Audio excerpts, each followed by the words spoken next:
ఈ కల్తీ లిక్కర్ పరిశ్రమలు అనమాట, కల్తీ సారా పరిశ్రమలు అని మనం అర్థం చేసుకోవాలి.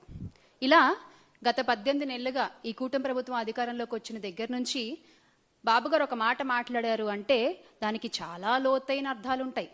అవి జాగ్రత్తగా ప్రజలు ఇప్పుడిప్పుడే అర్థం చేసుకుంటున్నారు. ఇప్పుడిప్పుడే ప్రజలందరికీ కూడా రాష్ట్రంలో అర్థమవుతోంది. జగన్ గారి హయాంలో గ్రామ సచివాలయాలు, ఆర్బీకే సెంటర్లు, విలేజ్ హెల్త్ క్లినిక్లు, ఫ్యామిలీ డాక్టర్లు అంటూ ఊరూరా మంచి చేసుకుంటూ పోతే వాటన్నిటిని నిర్వీర్యం చేస్తూ వీళ్ళు ఊరూరా చేసింది ఏంటయ్యా అంటే మద్యం షాపులు, బెల్ట్ షాపులు, కల్తీ లిక్కర్లు, తద్వారా పోతున్న ప్రజల ప్రాణాలు. ఈ అర్థాలన్నీ కూడా ఇప్పుడిప్పుడే రాష్ట్ర ప్రజలందరికీ కూడా కళ్ళకు కట్టినట్టుగా అర్థమవుతున్నాయి. అంటే ఈ మద్యం మాఫియాతో ఒక అనాగరిక అరాచక పాలన కొనసాగుతోంది ఈ రోజున ఆంధ్ర రాష్ట్రంలో. మీరు ఎనీ టైం మీరు వెళ్ళండి, మీకు మద్యం దొరుకుతుంది. ఒక ఆప్షన్ కూడా కాదు, 100 ఆప్షన్లు ఉంటాయి మీకు. చక్కగా మీరు చూస్ చేసుకోవచ్చు. మీరు ఆ మద్యాన్ని తాగొచ్చు, ఆ కల్తీ మద్యాన్ని.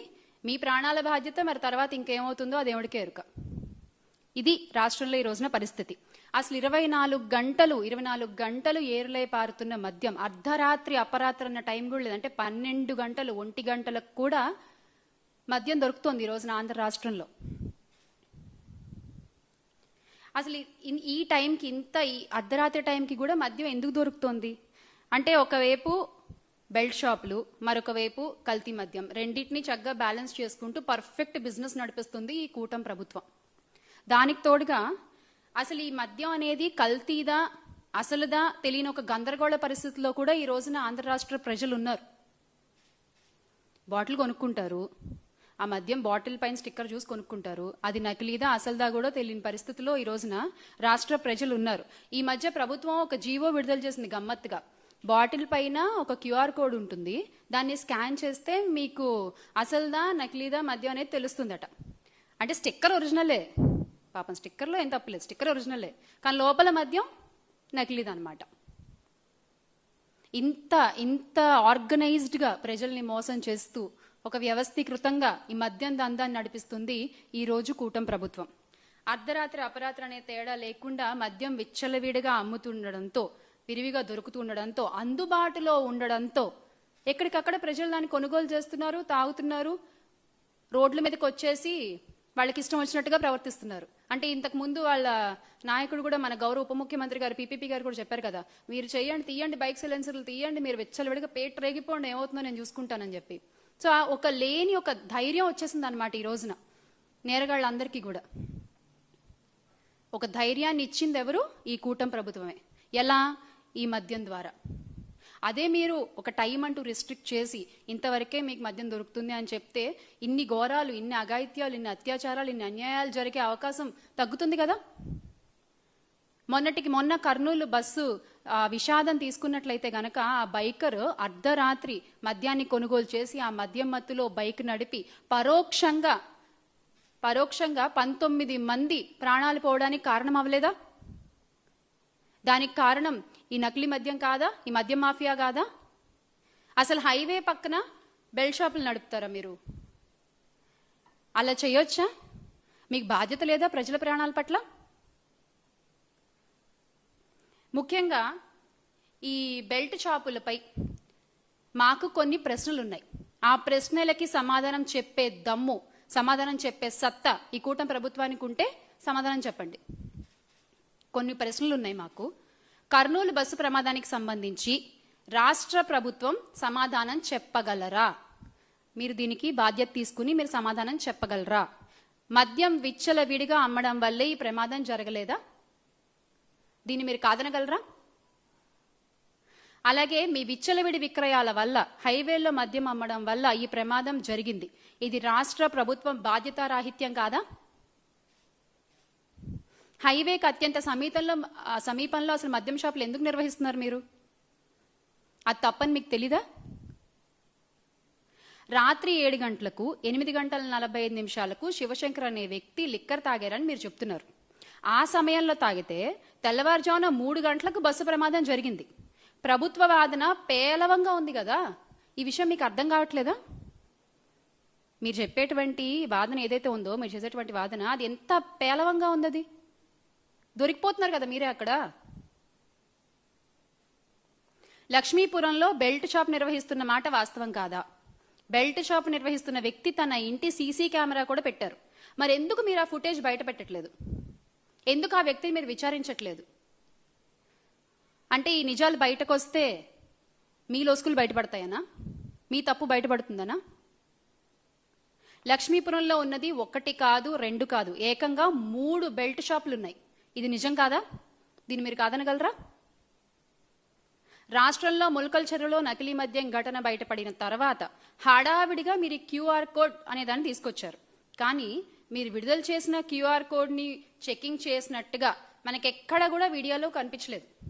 ఆ క్యూఆర్ కోడ్ని చెక్ చేస్తున్నట్లుగా ఎక్కడ రిలీజ్ చేసిన వీడియోలో ఎక్కడ కనిపించట్లేదు. అంటే మీరు ఓన్లీ ఆర్డర్లు మాత్రమే ఇస్తారు. అవి అమలవుతున్నాయి సరిగ్గా అని మీ ఎల్లో మీడియాలో రాసేస్తారు, అబద్ధ ప్రచారాలు చేసేస్తారు. అది నిజం అని చెప్పి ప్రజలు నమ్మేయాలి, అంతేనా? లిక్కర్ షాపులు నిర్వహించేది టీడీపీ వాళ్లే, బెల్ట్ షాపులు పెట్టి అమ్మేది టీడీపీ వాళ్లే. అలాంటప్పుడు ఎవరు క్యూఆర్ కోడ్ను స్కాన్ చేస్తారు? మీకు దమ్ముంటే ఆన్సర్ చేయండి క్వశ్చన్. ఎవరు క్యూఆర్ కోడ్ని స్కాన్ చేస్తారు? ఎవరు నిజాన్ని బయటపెడతారు? రాష్ట్ర వ్యాప్తంగా ఈ రోజున 1 కాదు 2 కాదు 1,50,000కు పైగా బెల్ట్ షాపులు అనధికారికంగా నడుస్తున్నాయి. టు బి ప్రిసైజ్ ఇంకా చెప్పాలంటే 1,65,000 సంథింగ్ కదన్నా, 1,65,000 అనధికారికంగా నడుస్తున్నాయి. ఈ నకిలీ మద్యాన్ని మీరు ప్రజలకు అమ్మి మీరు డబ్బులు బాగానే చేసుకుంటున్నారు, కానీ పోయేది ప్రజల ప్రాణాలు కదా. వాటి గురించి ఎవరు మాట్లాడతారు? ఎవరు మాట్లాడరు. వ్యవస్థీకృతంగా జరుగుతున్నటువంటి ఈ క్రైమ్ ఏదైతే ఉందో, ఈ ఆర్గనైజ్డ్ క్రైమ్కి పూర్తి బాధ్యత కూటమి ప్రభుత్వం వహించాల్సిందే. మీరు తప్పించుకోవాలన్నా తప్పించుకోలేరు, తప్పించుకోనివ్వం. నకిలీ మద్యం చిన్నపాటి ఫ్యాక్టరీలు ఈ రోజున రాష్ట్రం అంతా కూడా వ్యాపించున్నాయి. మద్యం షాపులు, పర్మిట్ రూమ్లు, బెల్ట్ షాపులు అన్నీ ఏ రకంగా తెలుగుదేశం పార్టీ నాయకులు, ఎమ్మెల్యేలు, తెలుగుదేశం మనుషులు నడుపుతున్నారో మనం చూస్తూనే ఉన్నాం. మనందరం కూడా చూస్తూనే ఉన్నాం. మద్యాన్ని వాళ్లే తయారు చేస్తారు, వాళ్లకు చెందిన షాపుల ద్వారానే మద్యాన్ని వాళ్ళు అమ్ముతారు. వాళ్ళ బెల్ట్ షాపుల్లో కూడా ఆ నకిలీ మద్యాన్ని అమ్ముతారు. మళ్ళీ దీని అంతటికీ ఒక పోలీస్ని కాపలాగా పెట్టి వాళ్ళ ఆధ్వర్యంలోనే ఎలా విక్రయాలు చేస్తున్నారు అనేది కూడా ఈ రోజున రాష్ట్ర ప్రజలందరూ కూడా గమనిస్తూనే ఉన్నారు.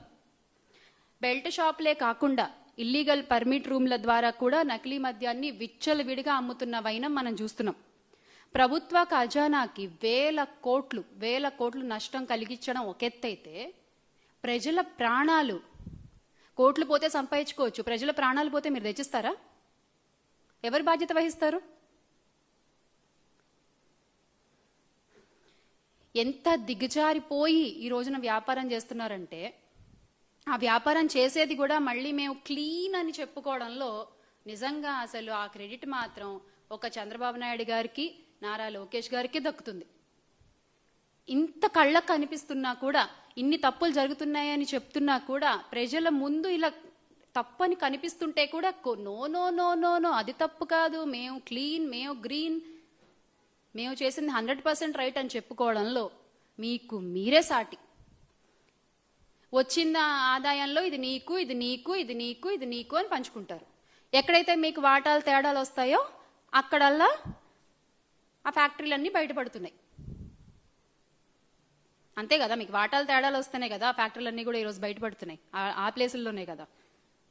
అసలు ఈ రోజనే కాదు, ఎన్టీఆర్ గారిని వెన్నుపోటు పొడిచిన దగ్గర నుంచి కూడా చంద్రబాబు నాయుడు గారి వైనం ఏంటయ్యా అంటే, తప్పు వాళ్లే చేస్తారు, ఆ తప్పుని చేసింది మేం కాదు మీరు అని చెప్పి ప్రజలపై రుద్దే ప్రయత్నం చేస్తారు వాళ్ళ ఎల్లో మీడియా ద్వారా. కాదు ఇది మీరు చేసిన తప్పే అని ఎవరైనా మధ్యలో వచ్చి మాట్లాడితే కూడా వాళ్ళ మీద కూడా లేనిపోని కేసులు బనాయించి అరెస్టులు చేసి లోపలికి నెట్టే ప్రయత్నాలు చేస్తారు. ఇదంతా ఏంటంటే వీళ్ళొక మోడస్ ఆపరెండి అన్నమాట. నాట్ ఓన్లీ టుడే, ఈ రోజే కాదు, వాళ్ళు ఎన్టీఆర్ గారిని వెన్నుపోటు పొడిచిన దగ్గర నుంచి కూడా జరుగుతున్న వైనం ఇదే మనం చూస్తూ వస్తూనే ఉన్నాం. పైగా మళ్ళీ మేము నిజాయితీ పరులం, మేమేం తప్పు చేయలేదు అని నిరూపించుకోవడానికి ఒక సిట్ వేస్తారండి. అసలు దీని గురించి మాట్లాడుకోవాలి మనం. ఒక సిట్ని వేస్తారు. ఆ సిట్ ఏంటి అంటే, ఇక్కడ సిట్ అంటే ఏంటంటే చంద్రబాబు నాయుడు గారి విషయంలో so in touch with Chandrababu Naidu garu అనమాట. సో సిట్ అర్థం ఏంటంటే those people are so in touch with Chandrababu Naidu garu. Chandrababu Naidu గారు ఏం చెప్తే అదే రిపోర్ట్ బయటకు వస్తుంది సిట్ నుంచి. మీరు గతంలో కూడా చూసుకుంటే ఏ సిట్టు కూడా నిజాలు చెప్పలేదు. చంద్రబాబు నాయుడు గారు ఏర్పాటు చేసిన ఏ సిట్టు కూడా నిజాలు చెప్పలేదు. ఆయన్ని కప్పిపుచ్చి, ఆయన్ని కవర్ చేసి, ఆయన మనుషుల్ని, ఆయన కార్యకర్తల్ని కాపాడే ప్రయత్నమే చేశారు. ఆయన బిజినెస్ పార్ట్నర్స్ని, వీళ్ళని కాపాడే ప్రయత్నమే చేసింది తప్ప ఏ సిట్టు కూడా ఈ రోజు వరకు ఆయన ఆధ్వర్యంలో ఏర్పాటు చేసిన సిట్టు నిజం చెప్పలేదు. ఎందుకంటే they are so in touch with Chandrababu Naidu garu అనమాట. ఇక ప్రజలు అర్థం చేసుకోవాలి ఎంత బాగా ఈ సిట్లు పనిచేస్తాయో. ఇక్కడ నిజంగా నకిలీ మద్యం ఫ్యాక్టరీలు పెట్టింది చంద్రబాబు నాయుడు గారు మనుషులు. నకిలీ మద్యాన్ని తయారు చేసి తమ మాఫియాలో భాగమైన ప్రైవేట్ లిక్కర్ షాపులకు సరఫరా చేసింది చంద్రబాబు నాయుడు గారి మనుషులు. అక్కడే కాదు, తమ వారు నడిపే బెల్ట్ షాపులకు సప్లై చేసేది కూడా చంద్రబాబు నాయుడు గారి మనుషులు. అమ్మేది కూడా చంద్రబాబు నాయుడు గారికి సంబంధించిన నాయకులు, కార్యకర్తలు. కానీ ఏమైనా దొరికితే మాత్రం మాకేం సంబంధం లేదు, పక్క పార్టీ వాళ్ళ మీద దోసేస్తాం మనం. చాలా సింపుల్గా ఎస్కేపిజం అన్నమాట ఇది. ఇంకో గమ్మత్తైన విషయం ఏంటంటే లిక్కర్ అమ్మేటప్పుడు ఆ క్యూఆర్ కోడ్ స్కాన్, అది కూడా ఇందాక మనం మాట్లాడుకున్నట్టు ఎవరు స్కాన్ చేస్తారు ఆ క్యూఆర్ కోడ్? మొత్తం అంతా మీ మనుషులే, మీ పార్టీ వాళ్లే, మీ నాయకులే, మీ కార్యకర్తలు నడుపుతున్నారు. ఎవరు క్యూఆర్ కోడ్ స్కాన్ చేస్తారు? మన జగన్మోహన్ రెడ్డి గారు చెప్పినట్టు ఎలా ఉంటుందంటే అది దొంగ చేతికి తాళాలు ఇచ్చినట్టుగా ఉంటుంది. కల్తీ మద్యం విచ్చలవిడిగా తయారవుతోంది అనే అంశం కళ్ళకి ఖచ్చితంగా మనకు కనిపిస్తోంది. ఫ్యాక్టరీలతో సహా వీళ్ళు పెట్టుబడుల్లో, ఆదాయాల్లో వీళ్ళు మనస్పర్ధలు వచ్చిన చోట అవి బయటపడుతున్న విషయం కూడా అందరికీ కనిపిస్తోంది. డిస్ట్రిబ్యూషన్ నెట్వర్క్ కనిపిస్తోంది, అమ్ముతున్నది కనిపిస్తోంది. అయినా వీళ్ళకి ఏ మాత్రం స్పృహ కూడా లేదు. ఎవ్వరు నోరు తెరిచి మాట్లాడరు దాని గురించి. మొన్న ఇష్యూ కూడా అంటే మా బాధ ఏంటంటే ఎక్కడో అక్కడ, అంటే ఇప్పుడు మొన్న అంతమంది ప్రాణాలు పోయాయి కదా, ఆ బైకర్ కూడా ప్రాణాలు కోల్పోయాడు కదా. 2 వ్యక్తులు ట్రావెల్ చేస్తుంటే శివశంకర్ అనే వ్యక్తి ఇదయ్యాడు, ఇంకో మనిషి ప్రాణాలు కోల్పోయాడు కదా. ఆ మద్యం కనుక అవైలబుల్గా లేకపోయి ఉంటే, ఆ టైంకి అక్కడ ఆ మద్యం కొనుగోలు చేయకుండా అతను మామూలుగా వెళ్ళుంటే అతను బతికేవాడు, ఆ 19 మంది ప్రయాణికులు బతికేవాడు. ఈ రోజున ఒక మాంసపు ముద్దల్లా ఉన్న ప్రయాణికులని ఒక డిఎన్ఏ టెస్టుల ద్వారా ఎవరిది ఏంటి అని చెప్పి వాళ్ళ కుటుంబ సభ్యులకి అప్పగిస్తున్నటువంటి పరిస్థితి. ఇంత విషాదకర ఘటన అవసరమా రాష్ట్రంలో మనకి? ఒక తల్లి తన బిడ్డ కాలిపోకూడదని చెప్పి ఇలా పట్టుకుని తను దహనం అయిపోతూ ఆ బిడ్డను కాపాడే ప్రయత్నం చేసిన హృదయ వికారమైనటువంటి ఆ సంఘటన చూడాల్సిన కర్మ ఏంటి మనకి? దేనికి లింకప్ అయి ఉంది ఇదంతా? మద్యం మాఫియా కాదా?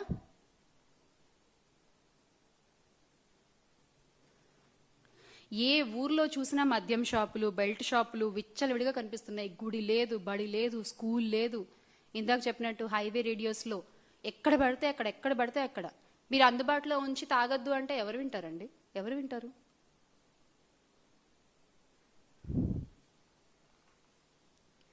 రాష్ట్రంలో ఈ రోజున మహిళలపై జరుగుతున్న అఘాయిత్యాలకు కూడా ఈ మద్యం మాఫియానే ఒక కారణం అని చెప్తాను నేను నిస్సంకోచంగా. నిన్న కూడా ఒక న్యూస్ చూసాం. ఒక 20 రూపాయల కోసం ఒక పిల్లోడు పక్క పిల్లోడి గొంతు కోసేసినవైనా మనం చూసాం. ఏంటిది? ఏం జరుగుతుంది అసలు రాష్ట్రంలో? దేని గురించి మీరు నోరు తెరిచి మాట్లాడరు. ముఖ్యమంత్రి గారు మాట్లాడరు, ఉప ముఖ్యమంత్రి గారు మాట్లాడరు, పీపీపీ గారు, లోకేష్ గారు మాట్లాడరు, హోమ్ మినిస్టర్ గారు అసలే మాట్లాడరు. అంటే కూటమి నేతల దృష్టి ఎలా ఉందంటే, మాకు మద్యం షాపులు, బెల్ట్ షాపులు విస్తరిస్తే చాలు, ఆరోగ్యశ్రీ లేకపోతే ఏంటి, మెడికల్ కాలేజీలు లేకపోతే ఏంటి, గ్రామ సచివాలయాలు లేకపోతే ఏంటి, గ్రామాలు ఏవైపోతే మనకేంటి అన్నట్టుగా ఉంది ఈ రోజున కూటమి పరిస్థితి, కూటమి వ్యవహరిస్తున్న తీరు. ఎంత కళకళలాడుతూ ఉండేయో జగన్మోహన్ రెడ్డి గారి నాయకత్వంలో గ్రామాలన్నీ కూడా ఈ రోజున అంతా వెలవెలబోతున్నాయి ఈ మద్యం మాఫియా మూలంగా, ఈ మద్యం మూలంగా. జగన్ గారు ఎంత సంక్షేమ పాలన అందించారో అంతకంతకి సంక్షోభ పాలన అందిస్తున్న ఘనత మూటగట్టుకుంటున్నారు ఈ కూటమి ప్రభుత్వం. ఎందుకు అంటే ఇప్పుడు మన ఉప ముఖ్యమంత్రి గారికి ఏమో పీపీపీ గారికి హోంశాఖ మీద దృష్టి, హోమ్ మినిస్టర్ గారికి ఏమో ఎంతసేపు పవన్ కళ్యాణ్ గారిని పొగడ్డం మీద దృష్టి, లోకేష్ గారికి ఏమో ముఖ్యమంత్రి శాఖలపైన దృష్టి, ముఖ్యమంత్రి గారికి ఏమో ఎంతసేపు ఏ ప్రమోషన్ చేసుకుందామా అనే దృష్టి. అంతే తప్ప ఈ రోజున ఈ నకిలీ మద్యం గురించి కానీ, ఆగిపోయిన ఆరోగ్యశ్రీ గురించి కానీ, ప్రైవేటు పరం చేస్తున్న మెడికల్ కాలేజీల గురించి కానీ, కల్తీ ఆహారం తిని చనిపోతున్న, కల్తీ నీరు తాగి చనిపోతున్న గిరిజన బాలికల గురించి కానీ, గురుకుల పాఠశాలలో చదువుతున్న బాలికల గురించి కానీ ఎవ్వరు మాట్లాడరు. ఏమన్నా అంటే మాకు అండర్స్టాండింగ్ ఉంది, మాకు మేము స్నేహపూర్వకంగా శాఖల మధ్య అండర్స్టాండింగ్తో పనిచేస్తున్నాము అని చెప్తారు. మీరు పనిచేస్తే ఎవరు అడగరు కదా మిమ్మల్ని. లేకపోతే ఇదేనా మీ పనిచేసే వైనం? ఈ రోజున గ్రామాలన్నీ కూడా వెలవెలబోయి నాశనం అవుతున్నాయి. దానికి సమాధానం ఎవరు చెప్తారండి? అందుకే ఈ రోజున వైఎస్ఆర్ కాంగ్రెస్ పార్టీ ఒకటి కాదు, గ్రామ స్థాయి నుంచి రాష్ట్ర స్థాయి వరకు ప్రతి ఒక్కళ్ళు కూడా కల్తీ మద్యం వద్దు, మాకు మెడికల్ కాలేజ్లో ముద్దు అంటూ ముందుకొచ్చి కదిలొచ్చి కోటి సంతకాల కార్యక్రమంలో వాలంటీర్గా సైన్ చేస్తున్నటువంటి పరిస్థితిని చూస్తున్నాం మనం.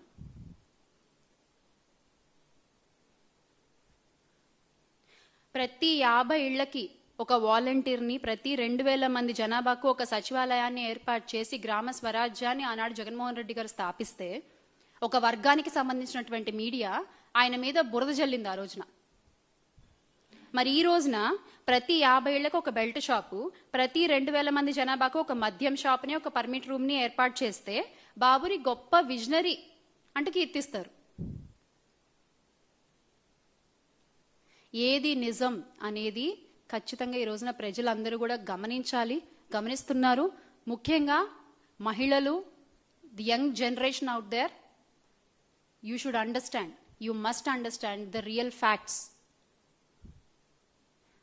ఎవరు సంక్షేమ పాలన అందించారు, ఎవరు సంక్షోభ పాలన అందిస్తున్నారు అనేది మీరు అర్థం చేసుకోవాలి. ఖచ్చితంగా ఈ కూటమి ప్రభుత్వ వైఖరిని మార్చుకోకపోతే మాత్రం ప్రజలు వారికి బుద్ధి చెప్పడానికి రెడీగా ఉన్నారు. ఈ రోజున ప్రతి ఒక్కళ్ళు కూడా జగన్మోహన్ రెడ్డి గారి వైపు చూసే పరిస్థితి రాష్ట్రంలో ఉంది. అది రైతులు కావచ్చు, స్టూడెంట్స్ కావచ్చు, నిరుద్యోగులు కావచ్చు, ఎవరైనా సరే, మహిళలు కావచ్చు, ఖచ్చితంగా వాళ్ళందరూ కలిసి మళ్ళీ ఆయన్ని ముఖ్యమంత్రి చేసుకోవడానికి రెడీగా ఉన్నారు. సో ప్రతి ఒక్కళ్ళు కూడా ఆలోచించి రాష్ట్ర భవిష్యత్తు నిర్ణయించుకుంటారని భావిస్తూ make Andhra great again with Jagan అన్న. జోహార్ వైఎస్ఆర్, జై జగన్.